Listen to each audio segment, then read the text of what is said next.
Hello दोस्तों, कैसे हैं आप सभी लोग। आशा करती हूँ आप सभी लोग स्वस्थ होंगे और मस्त होंगे। हमारे इस चैनल डिवाइन शिप्रा में आपका बहुत बहुत स्वागत है। आज मैं आपको मंगलवार की व्रत कथा सुनाने जा रही हूँ, जिसे सुनने के बाद बड़े से बड़ा दुर्भाग्य भी सौभाग्य में बदल जाता है। यह कथा शत्रुओं का काल और भक्तों की ढाल है। कथा इस प्रकार है। प्राचीन काल की बात है। एक नगर में एक बुढ़िया रहती थी। उसके पास ना रहने को पक्का घर था, ना ही कोई अपना सगा संबंधी। नगर के लोग उसे अभागन कहते थे, क्योंकि उसके कोई संतान नहीं थी। लेकिन बुढ़िया का एक ही सहारा था, बजरंगबली। वह हर मंगलवार को ब्रह्म मुहूर्त में उठती, गंगा जल छिड़ककर अपनी कुटिया को पवित्र करती और गोबर से लीप कर वहाँ हनुमान जी का आसन सजाती। वह पूरे दिन अन्न का त्याग करती और केवल प्रभु के नाम का सिमरण करती। उसकी श्रद्धा ऐसी थी कि वह सूखे चने खाकर भी प्रभु का आभार मानती थी।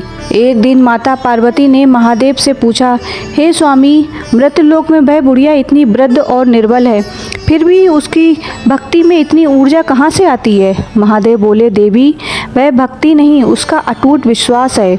उसने अपना सर्वस्व हनुमान जी के चरणों में सौंप दिया है। हनुमान जी ने जब यह सुना तो उन्होंने तय किया कि वे स्वयं धरती पर जाकर उस माई का बेटा बनेंगे और उसकी अंतिम सांस तक उसकी सेवा करेंगे। मंगलवार की एक सुनहरी सुबह बुढ़िया ने अपने आंगन में एक नवजात शिशु के रोने की आवाज़ सुनी। वह घबराकर बाहर आई तो उसने देखा एक परम तेजस्वी बालक वहाँ पड़ा है। बुढ़िया की आंखों में अश्रु बह निकले। उसने आकाश की ओर देखकर कहा, प्रभु, क्या ये आपकी माया है। उसने बालक को उठा लिया और उसका नाम मंगल रखा। पूरे नगर में शोर मच गया कि बुढ़िया को बुढ़ापे में पुत्र रत्न प्राप्त हुआ है। वह बालक साक्षात हनुमान जी का अंश था। बुढ़िया की खुशहाली देखकर पड़ोस की एक धनी स्त्री जलने लगी। उसने सोचा, वह बुढ़िया इतनी गरीब है, फिर भी हनुमान जी की पूजा करके इतना सुंदर बेटा पा गई। उसने बुढ़िया को नीचा दिखाने के लिए योजना बनाई। उसने राजा से शिकायत की कि यह बुढ़िया जादू टोना करती है। राजा ने सैनिकों को भेजा, लेकिन जैसे ही सैनिक कुटिया के पास पहुँचे, उन्हें साक्षात वानरों की एक सेना खड़ी दिखी। सैनिक डरकर भाग गए। बुढ़िया का बाल बांका भी नहीं हुआ। बालक मंगल जैसे जैसे बड़ा हुआ, उसकी लीलाएं बढ़ने लगीं। वह खेल खेल में भारी पत्थरों को उठा लेता और कभी कभी हवा में छलांग लगा देता।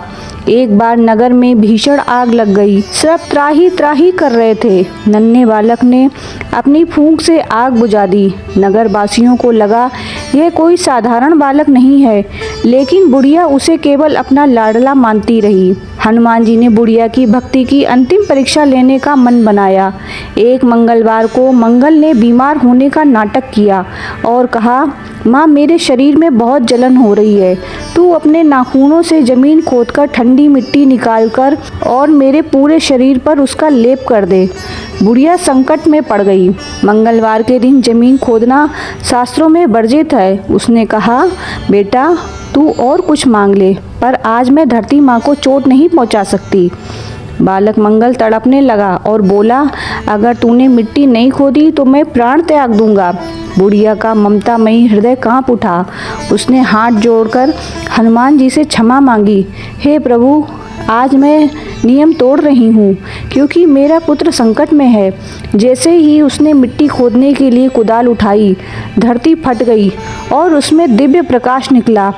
बालक मंगल गायब हो गया और उसकी पूरी कुटिया सुगंध से भर गई। अपने बेटे को गायब देखकर बुढ़िया पागलों की तरह बन बन भटकने लगी। वह चिल्लाई, मंगल बेटा, कहाँ है तू? क्या मेरी एक भूल ने तुझे छीन लिया? वह रोते रोते एक ऊंचे पर्वत के शिखर पर पहुंच गई। उसने नीचे खाई की ओर देखा और कहा, बजरंगबली, अगर आपने मेरा मंगल मुझे नहीं लौटाया तो मैं यहीं से कूदकर अपनी जान दे दूंगी। उसने अपनी आंखें बंद की और छलांग लगा दी। हवा में ही दो विशाल हाथों ने बुढ़िया को थाम लिया।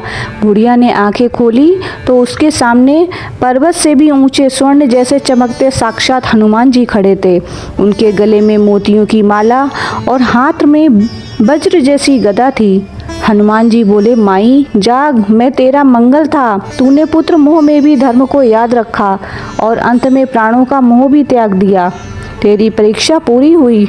हनुमान जी ने बुढ़िया को स्पर्श किया। वह वृद्ध स्त्री एक सुदर्शन युवा माता में बदल गई। उसकी दरिद्रता सदा के लिए समाप्त हो गई। हनुमान जी ने वरदान दिया कि जो भी 10 अध्यायों वाली महाकथा मंगलवार को पूरी पढ़ेगा, उसके घर में मंगल का वास होगा।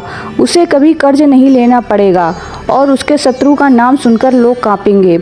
बुढ़िया को साक्षात बैकुंठ में स्थान मिला। तो भक्तों, यह है मंगलवार की वो असीम शक्ति। यह उन भक्तों के लिए प्रमाण है जो हार मान चुके हैं। याद रखिए, जब दुनिया साथ छोड़ देती है तब हनुमान जी हाथ थाम लेते हैं। तो आपको यह कथा कैसी लगी? हमारा ये वीडियो पसंद आया हो तो लाइक करें, हमारे चैनल डिवाइन शिप्रा को सब्सक्राइब करें। राधे राधे।